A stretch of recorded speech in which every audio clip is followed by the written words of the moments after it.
Hey, what's up guys?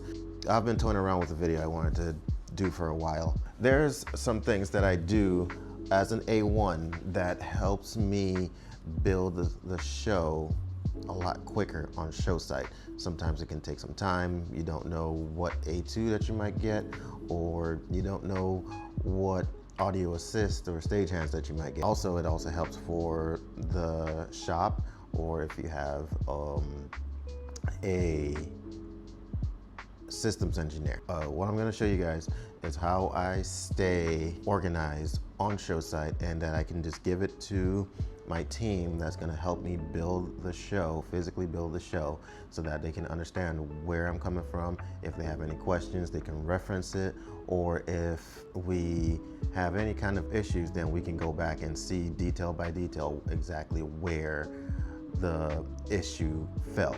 And also, it keeps me honest as well, because if somebody might have a question that says, hey, why did you put this mic here and mic's not supposed to be there, then I can stay honest. It's a live document, and every time I make an update, everybody sees it. If they make an update, I can see it as well. Mostly my A2 will have the power to make an update, but it keeps everybody on the same path, and we operate with intentionality on setup days. So when we do have an issue, or if something goes wrong, we can make those adjustments and talk to whoever we need to talk to.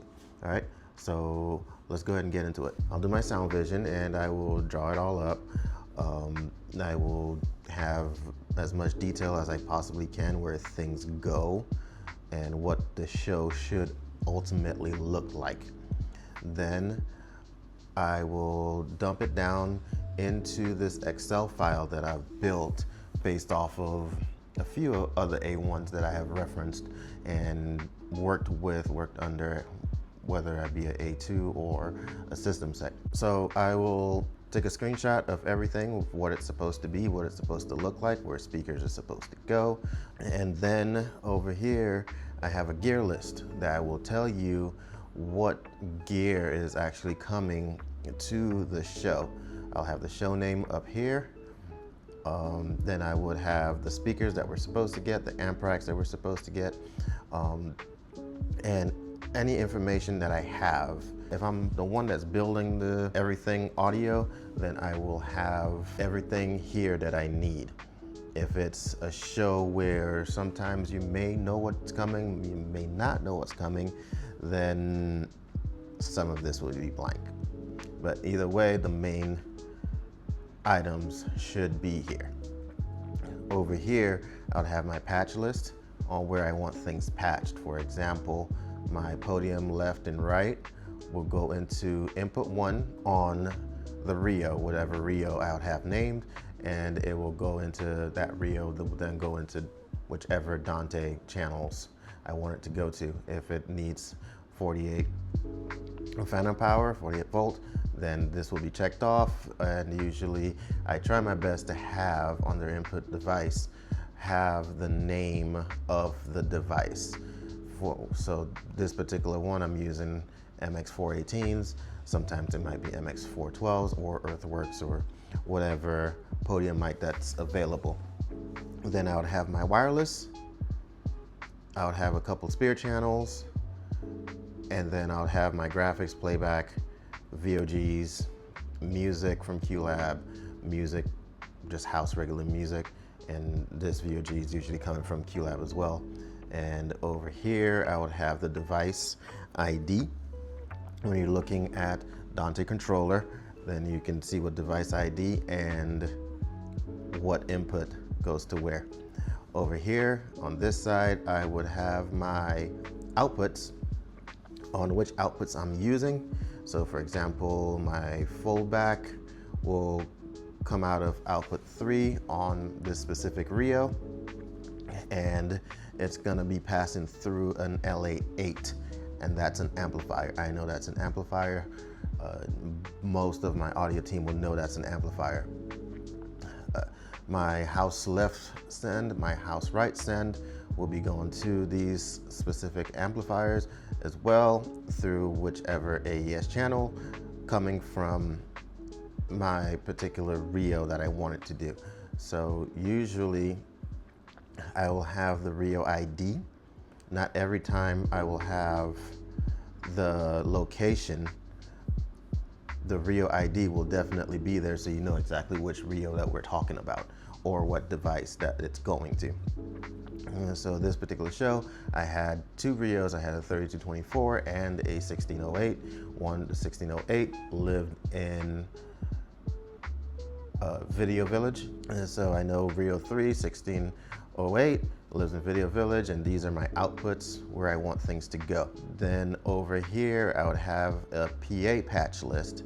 Again, that's this specific tab is if I don't have a system engineer, and most of the times I'm the system engineer and the A1 or the A2 and the system engineer.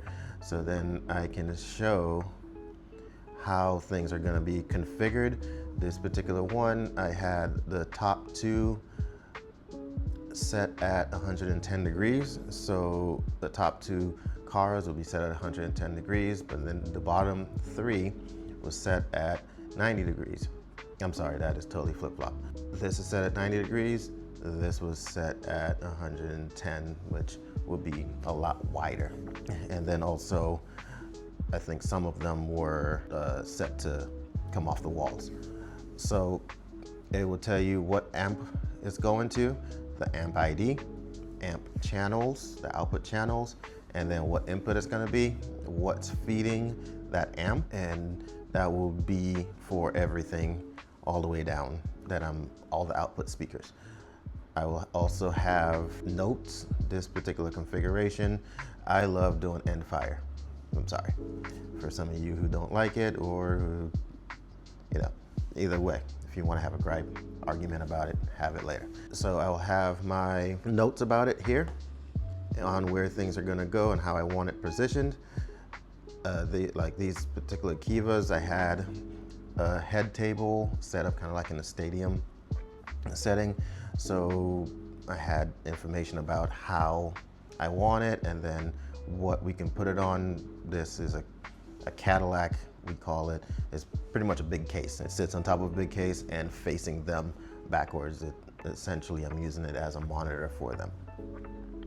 Over here, I've got comms, and my comms list, I will have the name of the crew. You can pull that off of your crew sheet, your roles, their location they're gonna be at, and whether they're gonna have a wireless, wired. Then over here, what channels they get. The biggest thing that kind of makes or breaks, I typically do this around lunchtime. I have it here as an example. The main PA, is it not started, in progress, blocked, completed, not needed? Those are my options for whatever I want to put here. And so during lunchtime, I will pull my team together and ask all of these questions. Did we set up the main PA completely? Did we set up the subs, front fill, et cetera, et cetera? Well, where are we at on wireless mics? Are they connected, programmed, coordinated? Where are we at? And then over here, typically I will, under owner, I would put the name of who's responsible for that. So if Joe says that, hey, I've got the podium mics, I'm gonna handle the podium mics after lunch. Cool, I know that that's now Joe that's gonna handle that. Fold back, if say Steve says I'm gonna handle the fold back after lunch, make sure it's all done, cool. And then what I can also come over here and do too is I can sort by name just to see all who has what, who's gonna handle what. If Joe's gonna handle multiple jobs, if Steve's gonna handle multiple jobs, I can see all who has it. And then over here in stage, I can have it as pending, completed, or there's an issue. Issue being it might not be here, it came broken from the shop, because that never happens, right? And then over here we have the due date, when it's supposed to be finished. Sometimes we have multiple days to set up, sometimes we have 1 day to set up. Over here I have notes on if there's an issue, what went good, what went bad. This is usually end of day stuff that now we can know exactly what it is we need to work on, and then I can then go up to my PM or salesperson or whoever is above me and say, hey, this is where we're at and this is what I need to work on. Over here in a device list, I have all of my devices that I use most of the time on stage. This page exists so that, for example, I can go over here on the spare channel, click this drop down, and then I have all my devices here. So all this device list does is feed whatever drop down menu I want it to feed. Cool, I hope this helps. I know it's a quick run through of how I do things, but this has helped me tremendously on setups, pre-production, and keeping my lines of communication open with my project manager. I'm open to input. If it's confusing, this is how I built it. If it's confusing, you tell me what's confusing to you, I change it.